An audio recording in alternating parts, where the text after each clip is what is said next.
হাঁটুতে সার্জারি হয়েছে অঙ্কুশের। শয্যাশায়ী অভিনেতা, এরই মাঝে বিশেষ বার্তা দিলেন অভিনেতা অঙ্কুশ হাজরা। 2024 অঙ্কুশের জীবনে খুব গুরুত্বপূর্ণ একটি বছর। অভিনেতার প্রযোজিত প্রথম সিনেমা মির্জা রিলিজ হবে এই বছরই। আর মির্জার শুটিংয়ের মাঝেই ঘটেছে মহাবিপদ। সোশ্যাল মিডিয়ায় নিজেই পোস্ট করে সে কথা জানিয়েছেন সকলকে। অ্যাক্সিডেন্ট হয়েছে অভিনেতা অঙ্কুশ হাজরার। একটি ছবি পোস্ট করে অঙ্কুশ ক্যাপশনে লিখেছেন, এভাবেই আমার 2024 সাল শুরু হয়েছে।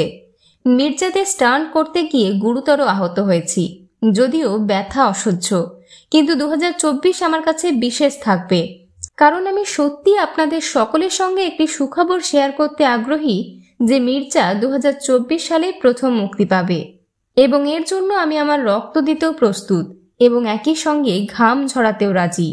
শুধু আপনাদের সকলের ভালোবাসা, সমর্থন এবং প্রার্থনা চাই। মির্জায় অঙ্কুশের বিপরীতে দেখা যাবে অভিনেত্রী ঐন্দ্রিলাকে। আর এই সিনেমায় অঙ্কুশ এবং ঐন্দ্রিলাকে একসঙ্গে দেখার জন্য অধীর আগ্রহে অপেক্ষা করছে তাদের অনুরাগীরা।